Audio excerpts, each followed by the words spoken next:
So, good afternoon, everyone, and welcome to Glee Week, hosted by the Spelman College Glee Club. I'm looking forward to a rich discussion about how COVID-19 has impacted the entertainment industry from alumna from the AUC who are blazing a trail in their respective fields. Thank you all for joining us. I am Ariane Wright, a graduating senior biology major from Fort Worth, Texas, and I serve as the current vice president of the Spelman College Glee Club. As some general house rules, we like everyone who's comfortable to keep their cameras on but their mics off. You all are more than welcome to submit questions and comments in the chat that'll be answered at the end of the program during the Q&A portion. So, if all of our panelists are ready,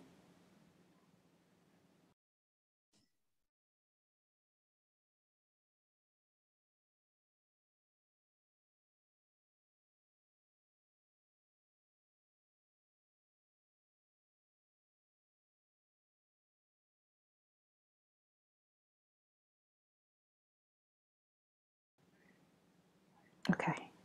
So, today we are joined by Brittany Inge, a class of 2011 graduate of Spelman College. Miss Inge is an artist and activist, as well as an alumna of the Glee Club, where she served as president. Miss Inge has several theater credits in Atlanta, along with TV credits, including roles on Atlanta on FX, Dynasty, Survivor's Remorse, and she portrays the role of Crystal Garrett on BET's Boomerang, which is executive produced by Lena Waithe and Halle Berry. We're also joined by Christopher Patterson, a former Bonner Scholar at Morehouse College. At Morehouse, Mr. Patterson was a part of several instrumental music ensembles, as well as a musician and a student arranger. Mr. Patterson is a creative entrepreneur and music management professional who joined the Wonderland management team in 2015, which manages Janelle Monáe, Jadena, and more. It was out of his experience with the Wonderland management team that he developed his own touring business by the name of Fantastic Touring. Fantastic Touring is a full service venture providing tour management, production management, and project management to some of the industry's brightest talents and partners. Mr. Patterson has now expanded his company to handle production for creative digital content and concerts. He also manages several Grammy nominated, gold, and platinum certified artists and songwriters. And finally, today's conversation is moderated by the talented Professor Brittney Boykin, who serves as the current Assistant Director and accompanist of the Spelman College Glee Club. Professor Boykin, who is also a 2011 graduate of Spelman College, is also the current director of the Treble Choir at the Georgia Institute of Technology and is the interim director of choral activities at Agnes Scott College. Thank you all for joining us this evening. I know this is going to be a great conversation. Professor Boykin, you can take it away when you're ready. Awesome. Thank you so much, Ariane. And just welcome again to everyone joining us for this conversation. It is a conversation, and I'm just so grateful that my Spelman sister and my Morehouse brother, that they were willing to come out and share a little bit of their knowledge, their experiences within this pandemic. So thank you to you both for coming on and talking to us today. So I just want to maybe start with like the beginning. Because I think, Ariane went through your bios, but I want to kind of know, where did you all get the interest? How did you all get started? Walk us through the beginning, and then we'll get into the pandemic stuff. So Chris, let's start with you. Fantastic. The beginning, why am I here? So while I was at Morehouse, I was a part of a few ensembles, instrumentalist by trade. I enjoyed making music, but I think I enjoyed the business of music a little bit more. And I didn't want my focus to be so performance oriented. So I decided to learn the music business. Being that Morehouse is a liberal arts school, there wasn't a lot to offer in that regard. So I took internships around the city to really learn different facets of music, what are the jobs, what are the roles, what are the positions, how does the music business operate and move? And that really just moved me to keep pushing and make a career out of it. A lot of people make it a hustle. It's like, hustles are cool, but I wanted a career out of the things that I actually enjoyed. So that's how I got here.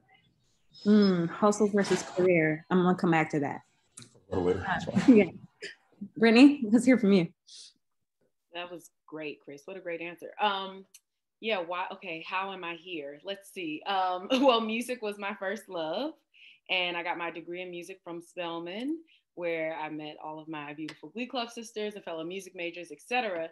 And you know, unfortunately, when I was at Spelman, there was not a lot of crossover between the arts departments, especially the performing arts, music, dance, drama. And I always felt that that was a disservice. It was also something that I dealt with in high school. I went to a performing arts high school where I was a vocal major there as well. And I always felt in my spirit that I wanted to do more. You know, I wanted to learn as much about dance and I wanted to learn as much about theater as I possibly could. But those opportunities just weren't there in terms of formatting, you know, classes, schedules, etc. And so I understood that, took that for what it was, and just got everything I could. But when I graduated from Spelman with my degree in music, I wanted to pursue music, but I found that the only opportunities for me around Atlanta were like open mics or, you know, going to record in somebody's like home studio or musical theater auditions, lots of musical theater auditions because Atlanta was, you know, still growing as theater scene and also film and television scene. And I found myself going to these auditions, having the musical part down pat and completely bombing the theatrical part. Not because I had a little bit of a natural knack, but in terms of the literal technical skills, like memorization, how to prepare a monologue, things like that, I didn't know anything. And I just thought to myself, well, if I want to have a career in the arts, I need to expand my palette. I've gotten years of music training, years of, you know, music knowledge under my belt. Let me do some work and start to study theater and what it takes to be an actor. And in beginning to study, I just fell in love and truly got bit by the bug, and it all just kind of unfolded from there. So music was the thing that I loved, but acting became the thing that loved me back more. That's deep. That's deep. I appreciate that. So along that line of like hustle versus passion versus career, like how did you both like hone this in to where like, yes, you can make it a profession where it's lucrative, where you were able to kind of make all the pieces come together to make it an actual like career?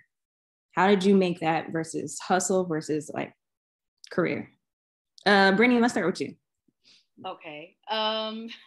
Well, I think that anyone who is an artist in any facet, full-time, part-time, sometimes, okay, if you are an artist, you know that you're going to have other hustles, at least at first. It's just the way our world and society is set up, unfortunately. So for me, the balance has always been, I always had goals to be a full-time artist, but I was never afraid to do other things. So for a while, it's not that acting was a side hustle, but my full-time job, I just looked at that as my day hustle. And then I was in rehearsals at night, or I was, you know, going to acting class or whatever the case. And I guess the transition to making it lucrative, turning it from a hustle to a career, was really about timing, dedication, putting in the hours, putting in the work, building the network to get to a place where I didn't have a choice but to leave my day job. So I worked that day job. I saved as much money as I could. And all the while I was acting in theater, and then I started booking little small TV roles, and I was doing all that at the same time. And then it got to a point where I had invested so much time and energy and money into myself as an actor that I had no choice. The opportunities were coming in too quickly for me to keep up with my day job. So it really was just about some time, some patience, some perseverance before the shift happened. I hope that answers the question. Yeah, no, it does. Yeah, awesome. Chris, what about you? As I've gotten older, one of the things that I've learned is people have this ideal look at what they want their life to be, right? And I started letting go of things that didn't line up with what I wanted. Like, for example, in dating, you'll say, I want a husband, I want a wife, I want X, Y, and Z, but you entertain people that don't want to be husbands or wives.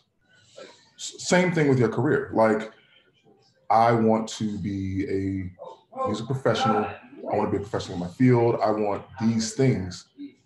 I can't focus on anything that isn't that. And I think that's the shift that happened for me to move it along. I think it's a piece of grace, some willpower, some sleepless nights mixed with some focus. And I think that's what, literally that's the only separation is how passionate or how deeply you are. That takes it from hustle to career. Like, can I sustain myself completely off of this? And I think that's when it became a career for me.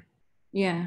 No, and I mean, I just love how we're kind of getting both sides and how there are still some similarities between the two of you. And I just think it's always interesting, you know, because we're in the arts and people outside of the arts, they may look from the outside like, oh, that's easy. I could do that. I could do what she does. I could do what he does. Like that's kind of easy. Or y'all are musicians, like y'all got it easy. What would you say to like people who kind of have that idea of like arts, acting, planning, managing is easy? How would you respond to that? The people who have done something at a high level don't say things like that. Period. So you would never, like, people that play professional sports for a living, you may look and be like, oh, it may be a fun job, but it's not easy. So people who have done things at the highest level would never say that to you because they know what it takes to be dedicated in your craft or in your field. So everybody else, I really don't care. I second that. I really don't have anything to add because it's true. Like when you know that you are dedicated to something at a high level, you would never fix your mouth to say that. And anyone who's serious about it already knows how much work it takes to get to a certain level, to get to a certain point. And they're willing to invest that time. And they're certainly not going to cut down someone who they've seen is on a journey or made it to a certain point already. Right. When you know what it takes, you buckle up and you go for it. So, yeah. All right, so we'll get into COVID, into the pandemic. So I know a lot of artists have had a variety of experiences with 2020 and, you know, it impacting their jobs or their opportunities. And depending on, you know, what you're both willing to share with us, you don't have to go into like the fine details, but I'm just curious, like how was 2020 for you within your profession and what was that like? It was rough. It was really rough. It was difficult. It was trying, not just in like the literal sense in terms of work not really happening, having to live off what you got, you know, that the stuff that we all went through right. For the most part. It was tough mentally. It was tough emotionally because I'm not just an artist to make money.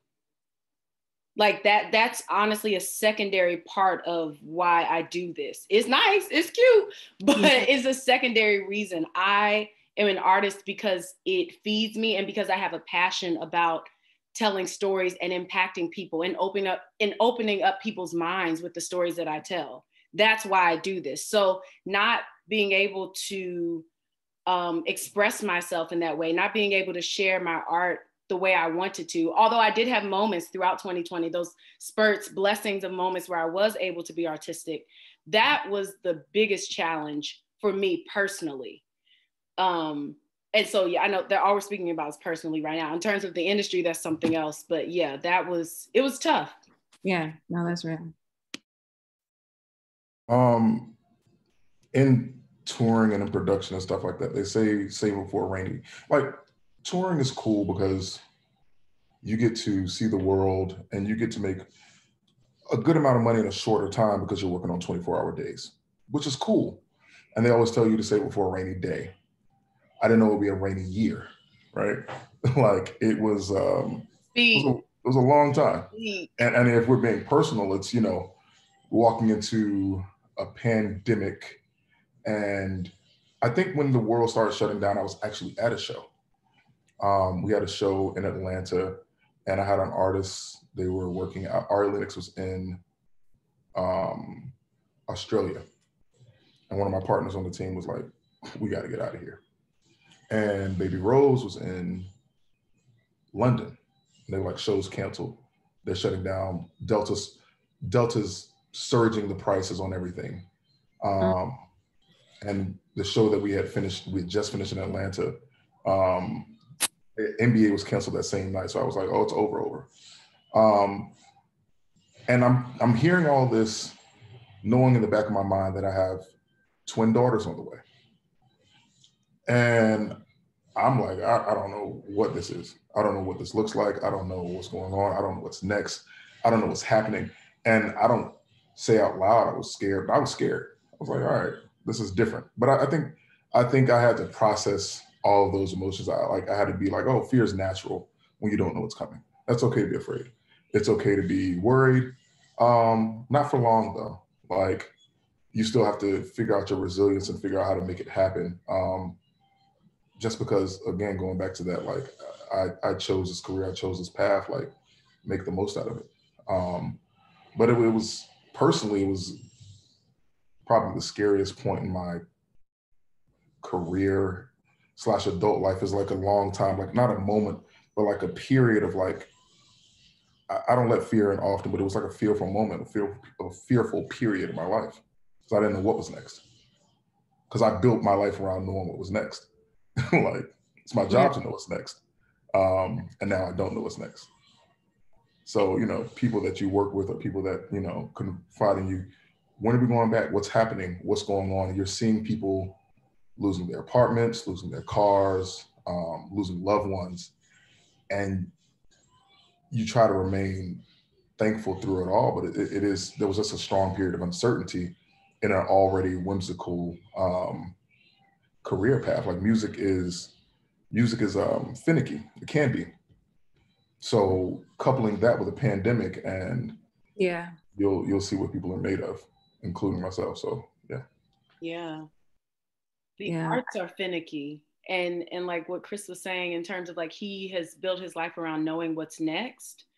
I have too, but from a place of just being a control freak. But that's not the nature of, that's not really the nature of my career per se, especially not as an actor. Like, Chris is a manager, he a tour manager of people. So he is always, at least in some ways, a step or two ahead of at least his clients. But, when you just are already in a state of surrender, when your career and the industry is in its normal state, like just being an actor, you got to do the work, do the audition, let it go, do the work, do the audition, let it go, hope you hear something. That's already a state of surrender. But now you add to that a pandemic where nobody knows what's happening. Nobody can guide you or help you. Everybody's at home. It was just really scary. I just wanted to second everything Chris said. So I guess as a composer, I mean, a lot of people, or at least the students on here know I compose on the side. So I'm B. Boykin in the composer world. And I will say that I've struggled with a little bit of like almost survivor's guilt last year, because it was the opposite of a lot of my friends who are artists and their experiences. Whereas like I had the most work I've ever had last year. I don't know if it was because people were home or Black Lives Matter, kind of like came to be again, during the summer. So it was like this kind of crazed attention for Black composers and then Black women composers. And it kind of moved me in this direction that I was not ready for. And so I was like, okay, but it was hard because I did have a lot of friends who were playing on Broadway and, performing on Broadway or in DC, and, they had families and they were not working. So it was kind of difficult to kind of wrap my mind around that. But I had a very different experience, and, just trying to be grateful, but again, trying to pray and ask God to still cover, my folks. Cause I'm like, we need the arts in all aspects. So it was just, I don't know, it was just a very different and unique year, but it was also mentally exhausting, because even though it was the most work that I've ever had, it was very trauma led. So a lot of people were still like, oh, can you write a piece around Black Lives Matter? Or can you write a piece for Rayshard Brooks? Like it was still very like traumatic in regards to the creative process. So just another different experience. But I wonder, in pushing through the pandemic, and, we're kind of coming out of it, how are things going? How are things picking up now for you both? Or are they? Like, give us an idea of where you are now professionally.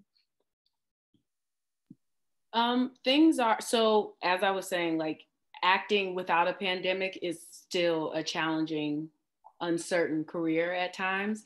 I will say that 2021 has definitely been off to a great start, much better than 2020, and I'm very grateful for that. So things are good. I've been working pretty much since the top of the year in various ways, and really grateful for that. Some of it has been working for myself because, as you were saying, Brittany, even though it was tough, there were blessings that came out of 2020. I'm sure we all can speak to that. And one for me was that it really prompted me to get serious about the other ways that I want to make an impact and create a revenue stream for myself. And I'm really passionate about helping my fellow artists and especially actors. So it led to me like creating a coaching service and really getting serious about marketing it. And it's been going really well. So even in that way, like I'm able to work for myself, whether there's an acting job on the table or not. I have clients now that I work with and I'm able to coach them on their career trajectories, their goals, et cetera, et cetera. So that has been a blessing. And 2021 so far has been great. I did just film a new TV show. Boomerang is not coming back, just to share with the room. It will not be returning. I don't know why they haven't announced it, but so there have just been other like new things on the horizon, which has been exciting. And there was something else I was going to say, but I lost my train of thought. So go ahead, Chris. Last year, I bet someone money that touring would come back this year. Once the vaccines dropped, I already knew it was going down. So I think touring will be back.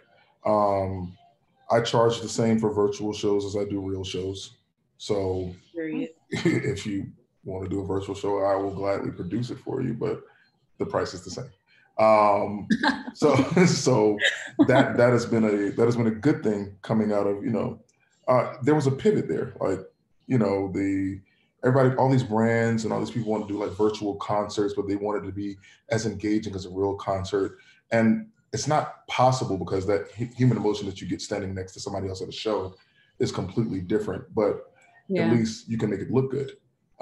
So, I like things that look good. So I started making shows that look good on computers and on little phones and stuff like that. So there was a pivot there. And also shows have come back in a certain regard. Certain states are open, people are doing shows. And I think we will see tours in full, probably fall, winter at the absolute latest of this year. So that's been cool. After we settled in and figured out what was going on with the pandemic last year, the artists I work for, we began to put out music. And COVID changed a lot of things, but we're going to put out music thoughtfully. That didn't seem like it was cramming out people's throat. And we're starting to work and put out more music, work on more, film and television things, just across the board. So things have picked back up. You're seeing people in real life now. Yeah. People want to be outside, so it feels good to make outside music again. Like the same way you were saying, Dr. Boykin, about how people wanted you to make very specific pieces, very thought-led pieces, and they wanted to be a very specific thing. I feel like we're moving not away from that. There's a lot of work to be done, but I feel like the energy is shifting because people have some semblance of normalcy with vaccinations coming, with the world opening back up, with the stimmies dropping. Like it's people are getting out a little bit more. So I think that is shifting how music is received and how music is put out. And that's been helpful on my end as far as the work is being done. Now, I want to go back to a point you said earlier about your virtual performances. You would charge the same. So if the Glee Club wants to hire you for a virtual performance, would you charge us the same? I'm just curious. No. That's friends and family discount. Oh, okay, cool. Just okay. I see my other Spelman sister, Kirsten Piper Brown. It's so good to see you, sis. I know you are. Yes, I know. Where are you? And tell us what you're doing. I know you. Yeah, introduce yourself, please. We're so glad to see you. Oh, you're muted. Yeah, you're on mute. There you go. You think I figured that out by now, huh? Hello, everyone, all my Spelman sisters. How y'all doing? I'm Kirsten Piper Brown. I'm currently in New Orleans. Is that how y'all say it? I am working with New Orleans Opera, and I have a small break, but I just had to come in and say hi. So thank you for inviting me, Brittany. We got the same hair. I know. I'm like, come on, girl. Yeah. Well, I mean, we already kind of touched on it, but y'all, my sister.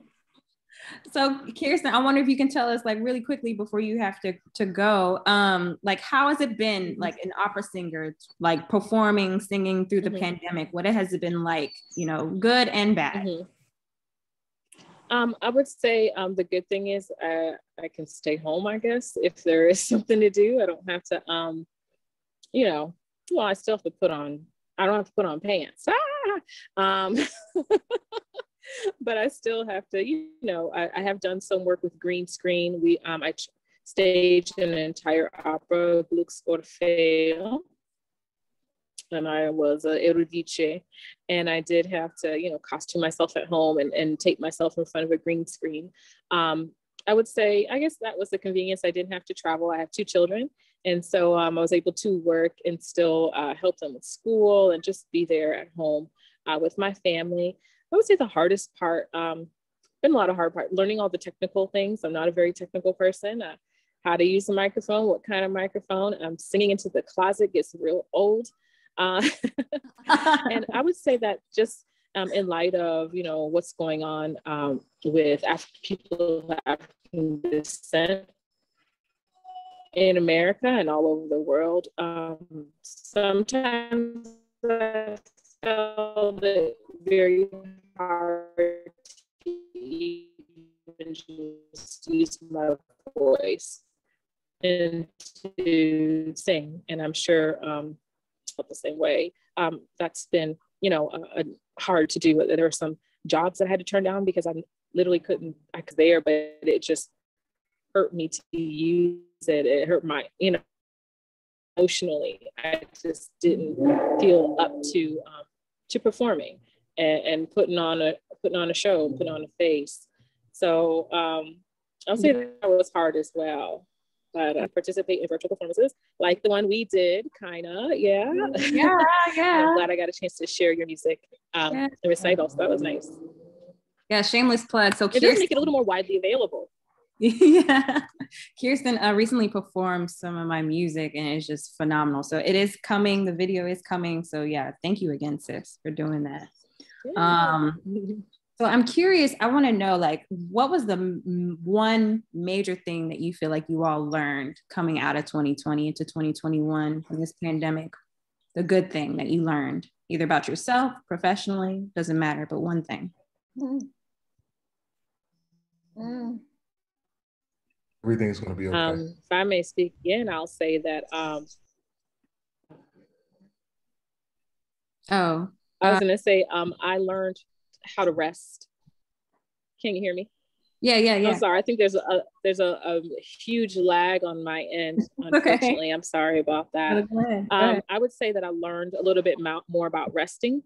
And usually I'm the type of person, I'm ripping and running. I'm still ripping and running, but I get to that time where I literally didn't have any jobs to sing. I really learned to just be content with who I am and, you know, just who God made me to be, just as a person outside of a career, and to just really kind of get to know me for a little bit. So I feel like a little more energized now going back into the singing world and starting to perform again. Awesome, thank you. Chris? I was saying that one of the things I learned is that everything's going to be okay. Like, if I can make it through this, then I can make it through most things. So it taught me to worry. I don't worry much. I went through a period of worry, but I worry even less now. Like, things are going to be okay. Like I'm a lot more relaxed and calm and chill because clearly everything's going to be all right. Like I didn't fail. So, you know, I'm still here. I'm all right. All right, Britt? I would say similar to both Kirsten and Chris. I had to learn as a result of 2020 to place my value in my humanity and not in my artistry. I put a lot of my value and my identity in myself as an actor, and like that, like this is what I am. This is what I do. Like this is it. And not being able to do that made me have to take a hard look at myself and like how I really see myself, how I want to be seen in the world, how I want to show up in the world for myself, for my loved ones. So that was a really big lesson. And then, yeah, the other lesson, like Chris said, was just learning really just real faith and trust. I know we all, you know, we all have faith and we say like, we believe.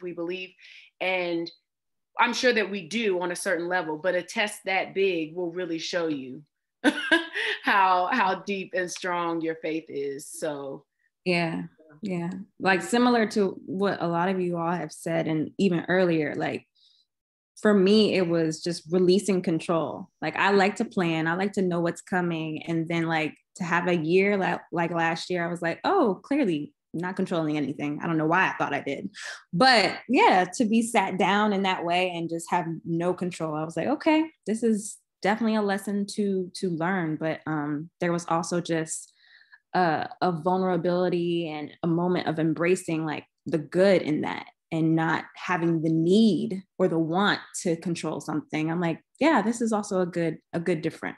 So yay. I want to go to some of these questions in the chat. Ariane, did you want to read them or you want me to do it? It's up to you. You're more than welcome to read them. I don't mind. I don't have a preference. Okay. I'll do Lauren's. So Lauren is asking you all, how has the pandemic benefited you as a creative? What's your favorite project you've created or worked on thus far? Let's start with Brittany. Well, one really cool thing that happened as a result of the pandemic, when it started, the second season of Boomerang was airing. And so as a result of that, people were, even though I wasn't working and I was at home feeling a variety of emotions, my work was being seen and being put out into the world. And season 2 of Boomerang featured a solo episode for my character that was like really great and impactful to my career and how I was viewed by certain people in the industry. So I'm sharing that setup to say that in 2020, I had the opportunity to do a virtual short film called Mama Got a Cough with Jordan E. Cooper, who is a revolutionary playwright, and Danielle Brooks, who's most well known for playing Tasty on Orange is the New Black. So they both saw that episode, saw my work in that, and reached out to me about being a part of this short film. So that was really exciting. And then also working with them on that led to me doing the show I just finished, because Jordan is the creator and executive producer of that show. It's called The Miss Pat Show, and it comes out in July. So while I couldn't see it then, there were so many things happening in 2020 that had a snowball effect that have me right where I am right now. So again, just gratitude and just staying aware and grateful, because God is always moving around and you just never know. So that was my favorite project, Mama's Got a Cough, to answer your question. Yes. Did Kirsten dip out? Is she gone? Okay. All right. Cool. Well, we love you, sis. Thank you for dropping in. Chris, what about you? The question, let me read the question, make sure I'm answering it correctly. And benefited you as a creative. Benefited me as a creative in the regard that it allowed me to be more expansive in what I offered the people that I work with. You know, to help forge a path in something unknown and still be successful in it. So I think my biggest benefit is it allowed people to trust me more and allowed me to trust myself more. My favorite project is we did an international shoot. Well, it was for an international brand for Miller High Life But again, they wanted things to look good on camera. Like they wanted things to look great. So I got to do a lot of stuff with special effects. And one of my artists, we did some like a little fire play. It was cool. It was a vibe. And there's a special effects company in Atlanta that I really like. I've done some touring with, but to really like give them a whole playground and space to work with was a great time. So yeah, awesome. Yeah, I mean, so 2020 for me, I had the first chance to like write a mini opera or collaborate with an opera company. I've never done that before. And then that actually, to Brittany's point from earlier of like opening, God just moving and opening other doors, and then my name being recommended for a project with the Kennedy Center. So I think that was probably like my favorite thing from last year. So again, I think in just thinking about 2020 and the crazy year it has been, neither of us on this panel probably could have seen the blessings that were still coming, like because we were so deep into it with everybody in the world. But it was definitely an experience, but God is always still moving. So I'm just grateful. Yeah, let's go to Adrian's question. What programs or apps do they use for auditions or to create music in the pandemic? I'll go first really quickly. So what I use Finale. Finale, Sibelius, Noteflight are the ones for like music notation. I'm a little old school. I've been stuck on Finale for years since I was a student at Spelman. I just haven't been able to get away from it. That's what I use. That's what I'm comfortable with. But yeah, Brittany, let's go with you. So for auditions specifically, I used to use a camera, like a DSLR camera, but honestly, the iPhone camera is better than that. So now I use my phone and a ring light and, backdrop and things like that for auditions, iMovie to edit them, and to write, because I do also write, I use Celtics, CELTX. And also Final Draft is another great resource as well if you're interested in like writing your own content, whether it's TV, like a pilot, plays, etc. So those are the things that I use. Okay. Some of the stuff I've seen my clients using, or I've worked with on Premiere for video editing, Ableton and Logic for music creation and programming, and for some of the live stream things. There's really a fun cheat code for anybody who's doing like production or wants to have content. I'll put it in the chat, but there's a program that allows cheat codes. Yeah, there's a program that allows you to pre-record IG Live content. So it's like it allows you to upload pre-recorded content to IG Live. So it makes it feel like you're actually live, but it's something you actually shot like whenever you shot it. So that has been something I've become a big fan of in the pandemic. Yeah, we'll take that in the chat. Thank you so much. Kirsten, what do you use for videotaping or auditioning? I thought I saw her. She did, but I think she's frozen. Oh no. Yeah. Aw. Okay. Chris, I don't know if you saw it. Oh. Any auditions virtually. I hope I don't. Do you not see me? Not really. You're breaking up pretty badly. Oh no, I guess she lost her connection. Chris Pat, you had a question in the chat for you. I don't know if you saw it. For Chris, what advice do you have for someone wanting to get into tour production? I've done event production for like the past 5 years. It seems like transitioning to touring is a hard door to get through. It is a hard door to get through because it, like most things in the music industry, is a white, male-dominated thing, right? But one thing about me, I trust women more than I trust men. So most of the people on my touring crew are women. On my team are women because of that. So hit me up and I'll help connect you with a couple of people. Like one of my mentors is a woman. She is, she's a producer. She was the tour manager for The Roots. So Tina Ferris, she's produced Afropunk. She produces the Roots Picnic each year. She's literally a force, but she comes from touring, and she comes from women demanding and getting their respect in the touring field. So definitely hit me up offline, get my email from somebody, and I got you. Thank you. Ariane, why don't you ask your question? Sure. What are some changes in the industry that were brought on by COVID that you actually hope to keep post-COVID? People wearing masks everywhere and washing their hands and hand sanitizer. The hand washing, yeah. Put all that stuff everywhere, like more of that. I just didn't know that idea was so foreign until the pandemic. Like, I'm like, why are we telling people to wash their hands? Why?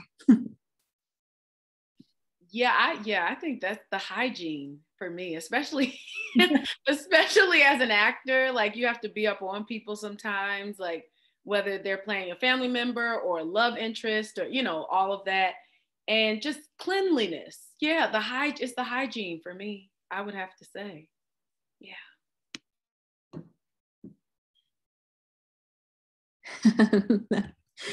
Yeah. I want to touch briefly on some of the activism stuff, because Black Lives Matter is or was and still is, very much prominent right now with everything going on in our country. I'm wondering if you all were either able to kind of pair that with your profession, or if you want to talk about an initiative that you kind of, what do I want to say? I guess just partook with, I don't know, or anybody want to?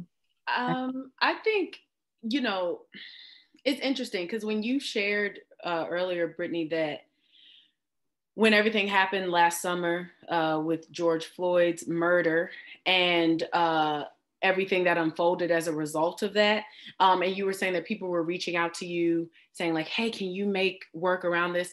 For us as Black people, Black creatives, Black artists, Black lives always matter. Right. They always have and they always will. And it's always going to be relevant to our work. It's always going to be relevant to our lives. So nothing for me drastically changed. Okay. And what is interesting to me, and a conversation that I definitely want to start having more, but with, people who refer to themselves as allies, is like, don't just call me in February or when someone has been murdered. Yeah. If you are really an ally and you're really about Black lives and Black artistry and Black liberation and Black survival, because Black lives is also about the lives that are here being paid what we're worth, being given the exposure that we're due, except that is Black lives mattering. And so I just think it's important that we talk about like people showing up for Black lives when there's not trauma and tragedy within our community. So I for me, it's just like, it's always a part of me. It's always a part of what I do. It's always a part of what I'm passionate about and what I bring to my presence on social media, my artistry, the shows that I'm a part of, et cetera.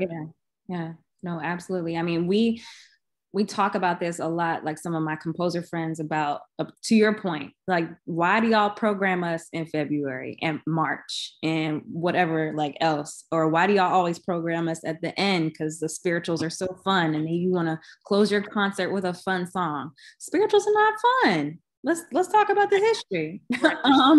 But that's just what they think. And again, like to your point about allies, like, it was interesting. I had a lot of people, email me like, oh, is it okay if I sing your song because you're a Black composer? I don't know how, that's a question, but I appreciate your sensitivity during this time. However, like, again, I don't have the energy to kind of, have that conversation with you, but it sounds like your heart is in the right place, but we just need to continue to move forward. But hopefully, yes, with the idea of just normalizing the inclusivity of Black and brown people. So it's not some foreign idea. And it's like, oh, like, let's sensationalize them and their art and their creativity. How about not? Let's just make it part of the normal thing. Yeah, sing my music because it's good. Sing my music because you want to sing it, not because it's February, not because someone has just been murdered. Sing B.E. Boykin stuff because you know what? This is a great piece. So I want this in my program. Done the same way you would do for any other composer's material. Yeah, and it's funny because some people are like, oh, you know, your spirituals. I actually have only arranged one spiritual. I actually write in just a classical-ish way. So it's just always, it's very interesting. Chris, what about you? What have you done activism-wise? And I'm hoping that you'll talk a little bit about your the voter truck that I saw. Oh yeah. I forgot about that. Yeah, so that was cool. There is a nonprofit called Election Defenders. And Election Defenders, their role is to make the voting experience safe and to give people something to do or to look forward to while they're waiting in line to vote. Early voting this year in Atlanta and like surrounding counties, I worked with the program to produce some pop-up concerts at different places and spaces around the city. So while people were waiting in line, and the lines weren't that crazy at a lot of the polling stations, but for a few they were. We brought DJs and artists out and did pop-up concerts at voting stations, which was cool. We got kicked out of a few places, which wasn't fun, but whatever, it happens. Yeah, I appreciate you bringing that up. I forgot all about that. Yeah. But also the artists that I work with are very socially aware of what's going on. So our commentary has been shaped, and we've supported in different ways. We help a lot of bail bonds with some of the money that we've raised for certain things. We've taken proceeds from things to help and to send to different organizations. So I make sure that the artists that I work with, we put our money where our mouth is. So we don't just say things for Twitter and IG, but we use our resources to really support the causes and the fights. We don't have to make a lot of noise about that either. Yeah, thank you. So I wonder, as we're getting ready to wind down, any advice or ideas of how artists can continue to support artists during this time? Like, even though it's not 2020, but things are still kind of slowly progressing.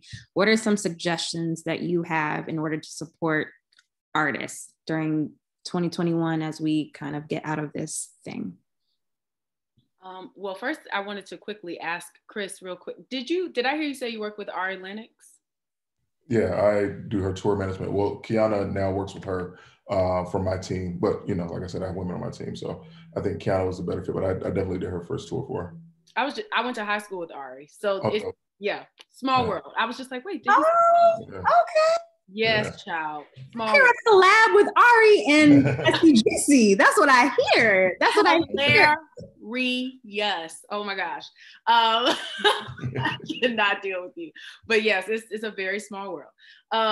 But no, I was just gonna say, to answer your question, Brittany, that you pay full price for your friend's art.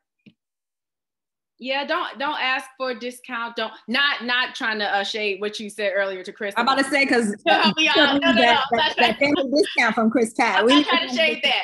I'm not trying to shade that. But when you say how can we support, really support, show up for them, pay full price for what they're creating if you believe in it. And that's the line too. Like, it's not like, no, you shouldn't have to just do that because they're your friend. No, if they're doing something worthwhile and you believe in it, and it's high quality, et cetera, like, that they've put in the work and the product is great, invest in them, give back, share their work, ask them how you can help. Just ask them like, here's what I can offer, here's my skill set, can I show up for you in this way? Simple things, just being courteous and caring about your fellow human and artist, I think will take us a long way. Yeah, well said. Chris? Yeah, I like that pay full price thing. That sounds wonderful. But I think we have to recognize that artists are human too. And some of the simple things like reaching out, checking on people, keeping people lifted at when we can see each other, and be in the same space. Make sure that, you know, be communal, bounce ideas off of each other, share with people your ups and your downs, and really build community. Like I'm really big on some of my favorite artists have even better communities around them, people that keep them lifted, people that they can keep lifted, and they can find solace and support in even when things are challenging. Like I will say that Tribe was a big help for me during the pandemic, and it's something that I've always been big on. So get some Tribe in your life. Yeah, absolutely, absolutely. Yeah, I would kind of go along the same lines as that. I think sometimes I can be a recluse. And so I would encourage artists, I mean, not even just artists, anybody to just have connections with people, to not be isolated for too long. Be sure you're maintaining those relationships, friendships, your tribe. Be sure that you're still maintaining those connections. And so you're not too lost in your isolated world, for sure.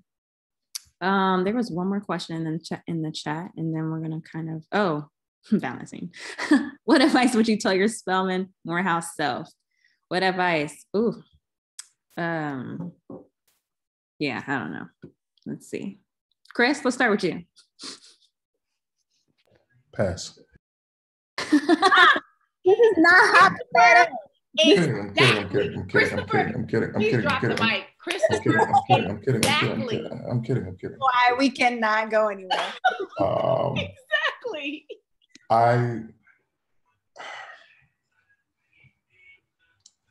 Give yourself grace. That's it.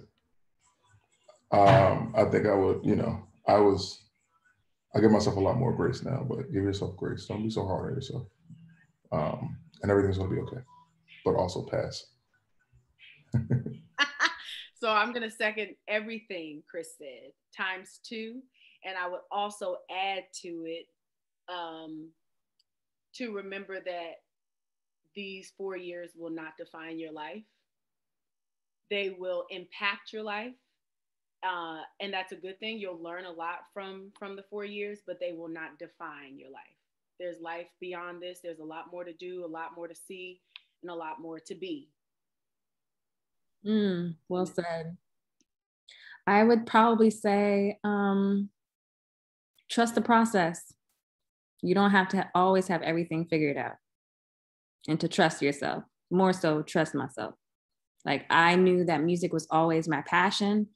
I did not know what that would look like for me. I just knew I couldn't do anything else. I didn't want to be in IT. I didn't want to do anything. I didn't want to really teach, but yet here I am teaching. But again, trust the process. Like, you never know where it's going to lead you. That's what I would say. Trust yourself. Val,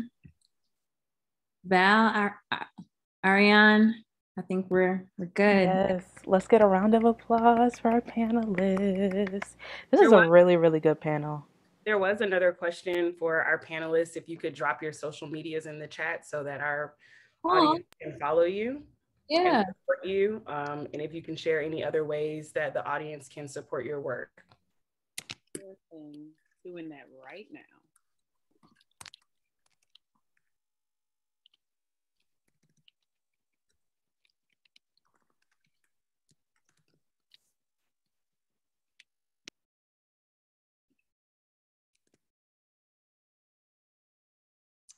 Thank you. Thank you, everyone, for coming. I just want to say thank you again to my dear Spelman sister, Kirsten, who's in New Orleans, being a diva and living it up. I mean, phenomenal soprano. If you do not know her or know her voice and you are of Spelman College, you need to know Kirsten Piper Brown. She is a phenomenal singer. So please look her up. And again, thank you to Brittany Inge. Just so proud of you and everything that you're doing, sis. Like, just keep going, keep shining. Chris, Pat, for sure, like my Morehouse brother, I'm grateful for you and for you sharing your story today. Like, just thank you to you both. Just so happy for y'all. So thank you for joining me today. Thank you. And thank you for sharing as well, B. Yeah. Yes, so that And thank has you, been our Val and team, for program. putting Oh, this together. sorry. Right. Thank you, No, you're Val. fine. Thank you, Val. Thank you, Val team. Yes, big thank you to Val for this entire week. It's been pretty packed. We've had an event just about every day, and we're gonna have our last event on Sunday.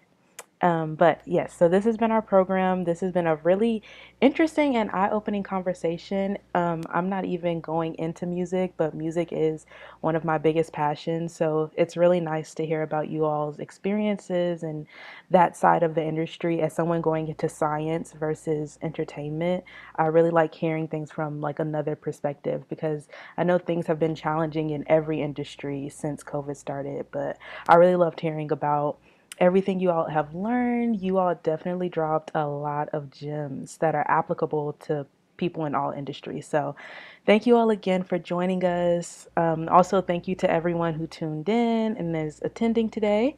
But before closing out, I want to remind everyone that our annual spring concert from a distance is premiering at 5 p.m. Eastern Time this Sunday on the official Spelman College Facebook and YouTube. So yeah, everybody can look in the chat for all of our panelists' information, LinkedIn's, Instagrams, all that.